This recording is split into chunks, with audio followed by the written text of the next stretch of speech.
Alrighty, well, it is 1:21 a.m. I gotta go to sleep soon. I do. It's important that I go to sleep soon.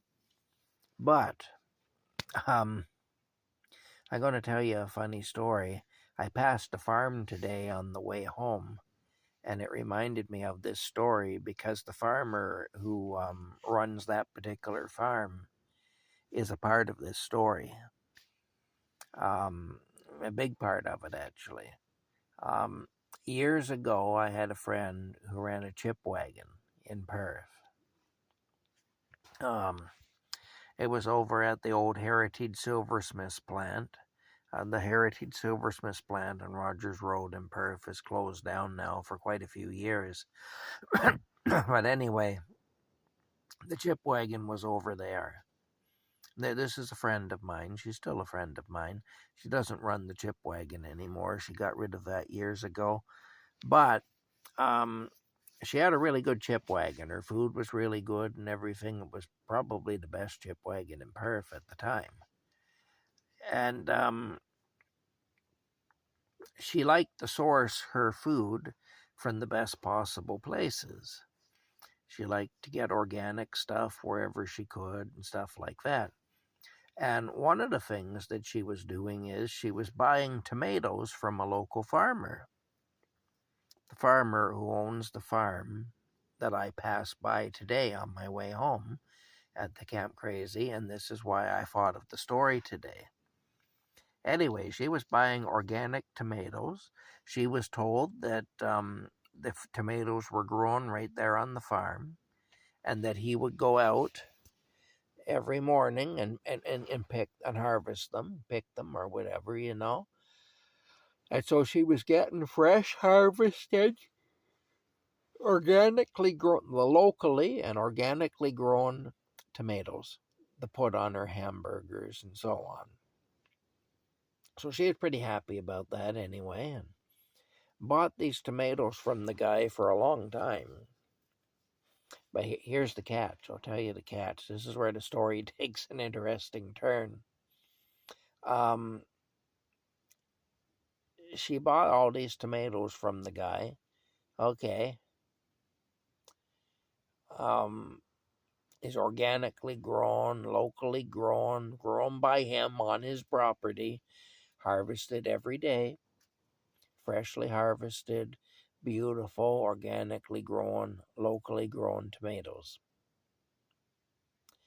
Well, as I said, as I promised, the story does get interesting because it's pretty boring up to this point, you know, but it gets interesting because one day she was over at Catrocci's wholesale grocer.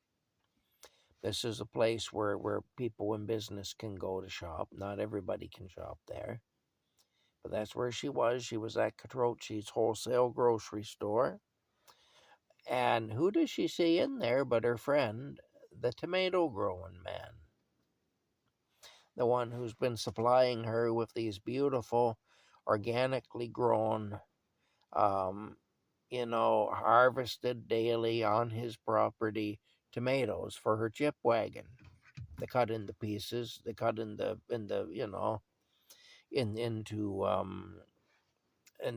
tomatoes for the hamburgers and whatnot. So if you ordered a hamburger there, you get this beautiful piece of tomato that's all organically grown and all the rest of it, the whole story. Anyway, she's at Catrocci's wholesale grocer.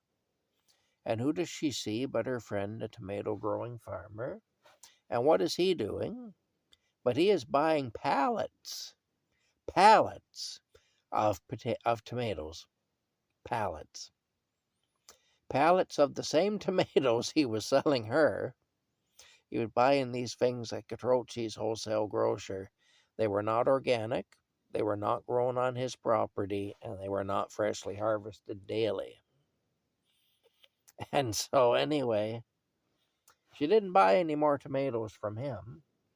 I mean, really, she was paying a premium price for these things. She could easily have just went to Catrocci's and bought the tomatoes that he was buying and not paid the markup. Anyway, Rocky kind of is standing on me here and trying to make up his mind where he's going to go. I hope he decides soon because it's a little painful. There you go. Thank you. He's heavy, you know. When he stands on me, it can be kind of painful at times. But anyway, I do love him, though. He's wonderful.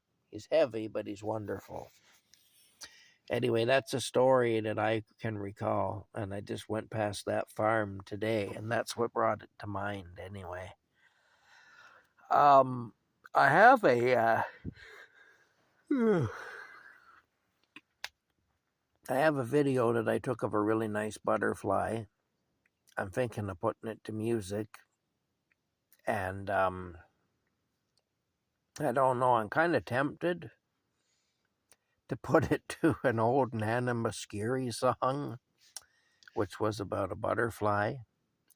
You know, love's like a butterfly flying through the sky so high. But I don't know. When I was about around 13 years old, my parents had split up, and my dad had a new woman. You know, she was the evil stepmother, I guess you could say. But she had a thing for Nana Muscuri. And in that apartment, where my dad and her were living together, she had an 8-track tape player. Remember 8-track tapes? They were horrible things, you know. They were, looking back on it, they were just awful. But the thing about an 8-track tape player is when you put that, you put the tape into the player, it keeps playing. It doesn't stop. It just goes in a loop until you stop it. And, you know, until somebody with a little mercy, with a little human decency and compassion and mercy stops it. Anyway, she had a Nana Muscuri 8-track tape. And she would play that thing at top volume. It would just about put you out of the apartment. And it was all Nana Muscuri. So we'd go there on a Sunday afternoon, and it was like getting beat over the head with Nana Muscuri. You know, so you get songs like the butterfly song, you know, love's like a butterfly, you know. And the mandolins, there were lots of mandolins in her songs. I remember there was one that went on, I believe in angels, something good in everything I see, and on like that. And that was a Nana Muscuri song. There were lots of mandolins in it. You know, I believe in angels, something good in air. You know, oh my God, it was horrible. Anyway, yeah, she loved Nana Muscuri anyway. I guess somebody has to, you know. I'm kind of thinking of doing that, but I don't really want to do that because it seems kind of cruel. You know? It would definitely be cruel to me, and I would probably be cruel to you guys too. And I don't know. I'm not too sure about it. We'll see. Haven't made a final decision on that one yet. I guess it would be a little blast from the past, though. A throwback to a simpler time. That really wasn't that simple looking back on it. There was a lot of wild stuff happening back then.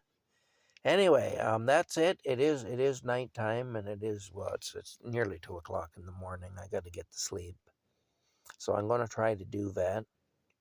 And Rocky and I will see you all later. He's over on the table there somewhere.